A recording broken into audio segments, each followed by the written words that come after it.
Top of the day, everybody. Top of the day. Um, I think I just want to chat. Um, I've been tackling motherhood every day, and I think I just want to chat about it, Um,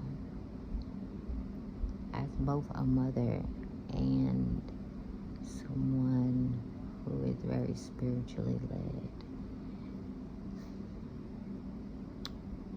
motherhood for me is one of the most important things that I do.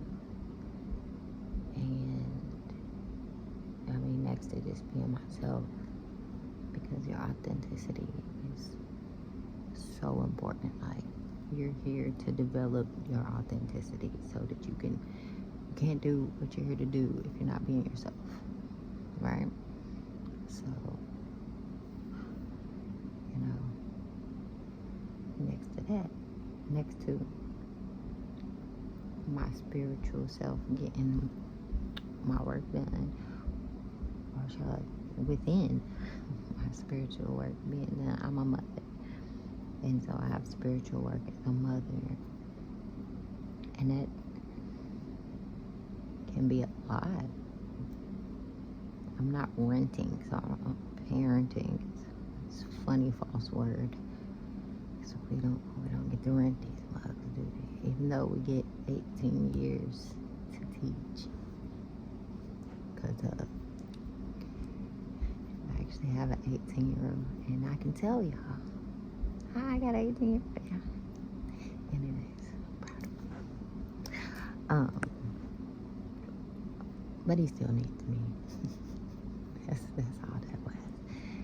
To say, we're not done at 18. It's not renting. This is a whole lifelong gig that begins when that manifestation begins. So it's extremely wild to me how anybody can't think of it like that, but I can't be worried about that at the same time. I can just, do what I know I'm here to do. And a lot of leading by example, I know I had not seen a lot of things until they were exampled to me differently. And I gotta respect both sides of that. But I hope that if you don't know an area of something, that you go look for the how-to on it. Don't just be like, I don't know, and be cool with not knowing. That's half-assing yourself, your job, and whatever you're here to make shifts in. Okay? But back to where I'm feeling as a mother. More so what I came to talk about. Because that wasn't it, but it was definitely important.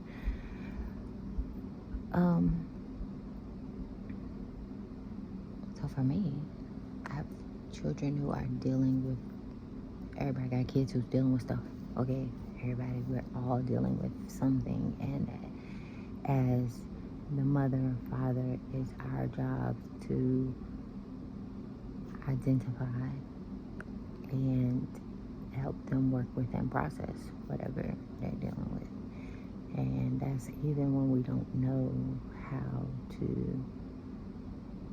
do that. It's our job to go and help our children be able to figure that out.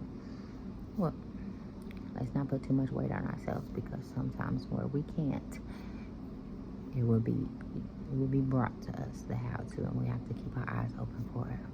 But I digress. So for me,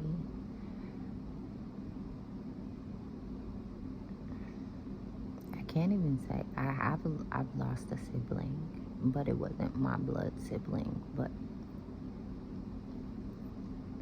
my siblings were God brothers, and and a cousin. Now, they were like,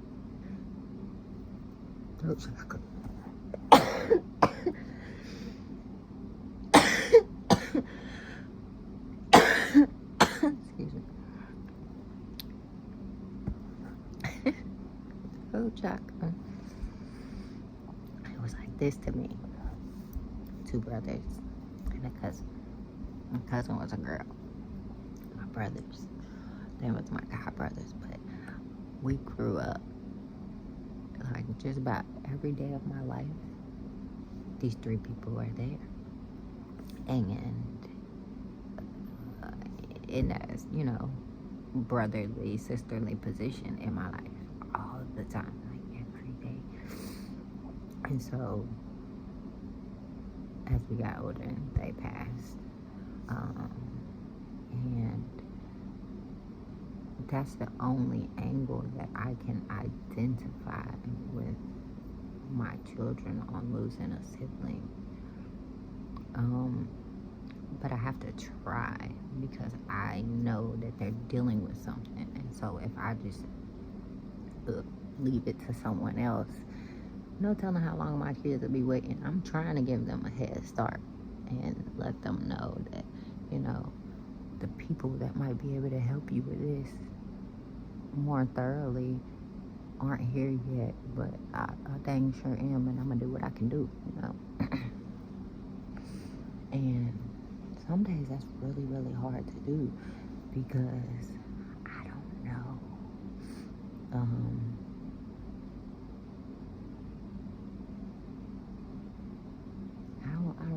I don't know that feeling that they're going through. Like, two of my children never met their sister, who we lost. We didn't lose her. She was killed, but she's energetically still here all the time, and we're thankful for that. However, two of my children never met her. They just met her energy since then, and that's a whole angle. That's heavily spiritual around my house. And then my oldest, lost his best friend, and as a mother, that is something I don't know how to tackle. But I don't want nobody to get discouraged, because but then me having to deal with my healing the way that I needed to, for me, some of the things have been helpful for my son, and I'm so appreciative for that. And the other two, I feel like it's going well. However, there's just lots of questions. They wish they would have met her.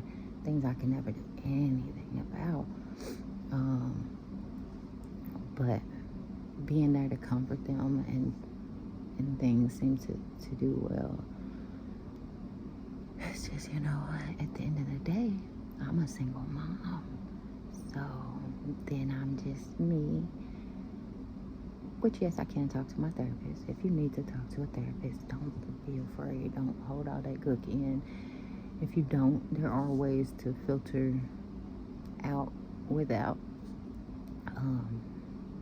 But yeah, don't be afraid of therapy. Even if you just need someone to have a non-judgmental ear,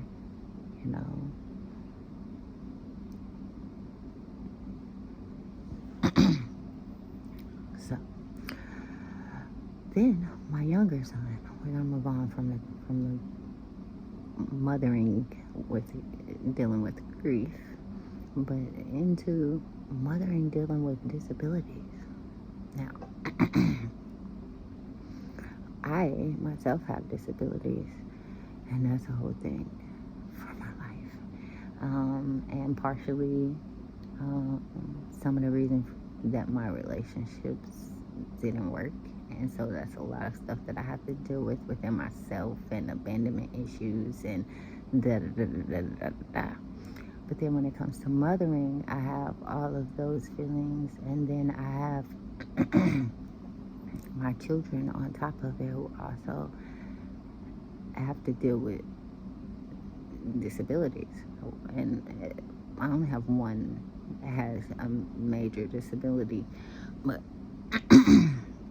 within that, I have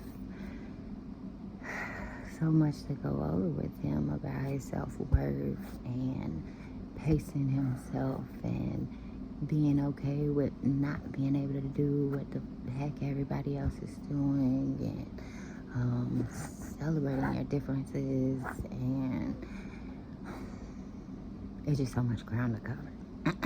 And then just, general frustrations, and it can be so overwhelming, and I gotta remember to take a rest and to be okay with resting, because my job is never ever done.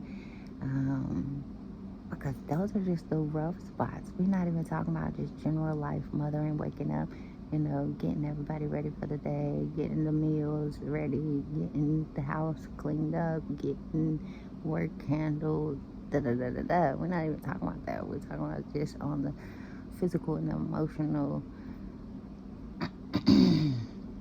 within us.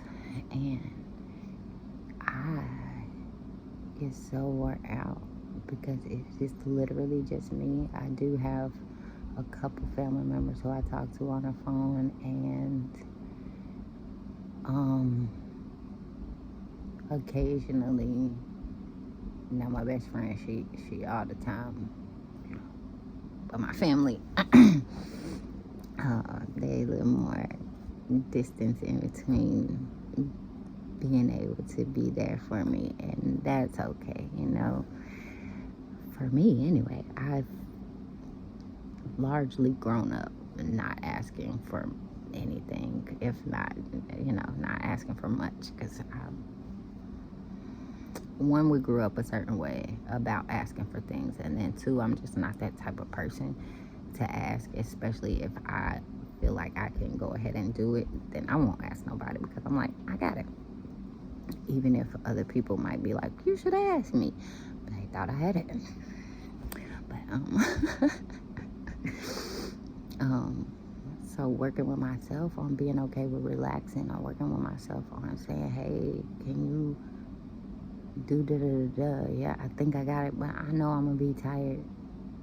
I'm not good at that, and plus I really don't have that many people to ask, so it's not like the opportunity is just like free out there for me. It's something that I'm not even used to having available amongst my children growing up. I'm not the type that even has a babysitter, not for work, not for me to go to the hospital, not for a night off, not for me to go handle some business, not for the grocery store. I ain't had that. Okay, so like saying, hey, get this for me, or some shit, I generally already got that, because there wasn't nobody there. Those of y'all who do, I'm happy for y'all, because it's necessary. People could die if y'all wasn't there for them, and thank God that He has me in the position that I am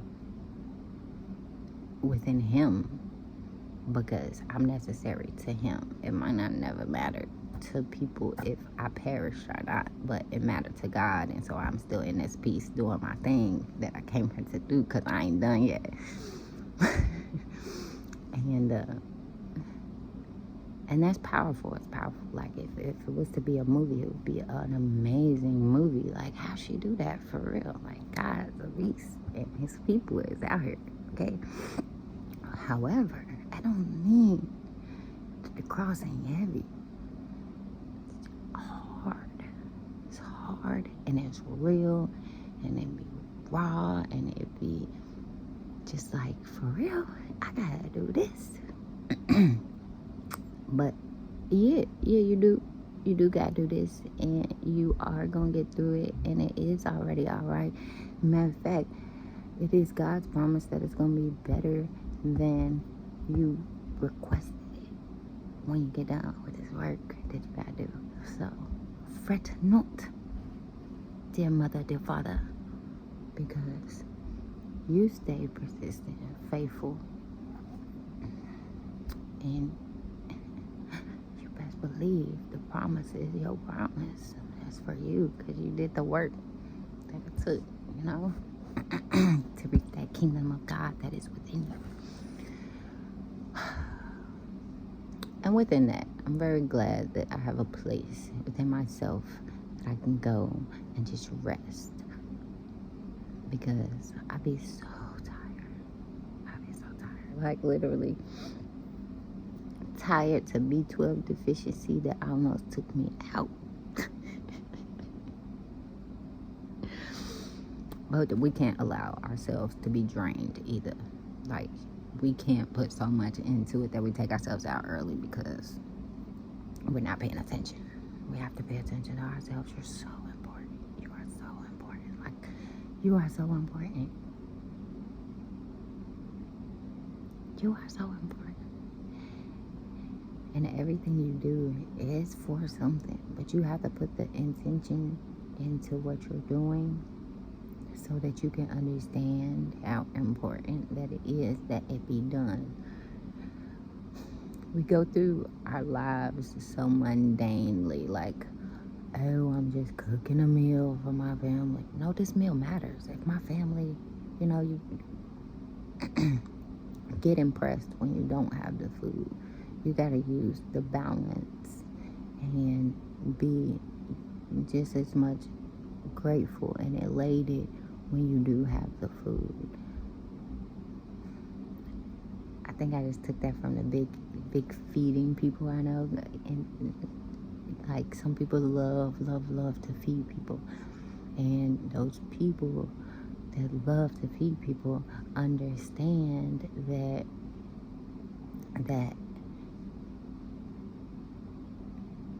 let me give nutrients. You know what I'm saying? This meal matters. Not so much that I pray, but that it is given. That it is here for them. Is so much value in a meal more than actual eating. And if we were just more cognizant and intentional, the things we do in our day become so much more important. Like, if I really put my heart into thinking about how important it is to feed my kids every day, it could make me cry just standing on their plate, because I understand that they're receiving kindness with that nourishment and that love and care and respect of life. And no, if you working at McDonald's, no, you're not thinking, I'm doing all of that. But you are doing all of that for showing up to work today.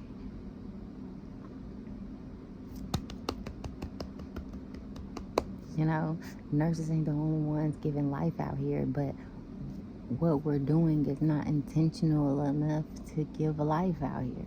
And no, McDonald's is not the best place in the world to eat, but if you got somebody in that kitchen that's praying over all that food, and that it doesn't damage your cells like it was built to, but the nutrients in it overpower the bad things, and you be blessed by this meal that you paid your money, that you worked for to eat. If you got somebody like that in the kitchen, it's gonna hurt you a lot less to eat that dang on sandwich. And you would never even know that person was in there just praying goodness over your bad food. Hopefully you wasn't like trying to go there every day and be the person to take it, you know, get their organs to shut down and whatnot. But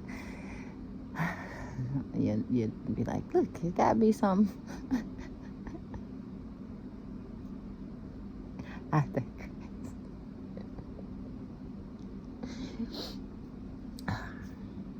Okay, I ain't gonna hit McDonald's without it. But anyway, everything we do could be more important if we are putting that energy into the things that we're doing, or if you're actually doing the things you're supposed to be doing, instead of just doing things that you can't be intentional about. That go a long way too. Now, I don't know how far that, maybe that's a message for, it's a message for whoever that was for, because I was about to say maybe that's a message more for a child. However, It's a for who it's for, because it came out right now in this video for parents. But it'd be tough, y'all, in a lot of factors, and I feel I do well trying to keep myself balanced in it for the most part. But you know, it can make you kind of crazy. You wondering if you're doing your best all the time. And I mean, you can only do what you can do, right? One of my babies done woke up on me, so I guess y'all create an amazing day, and I'll talk to you.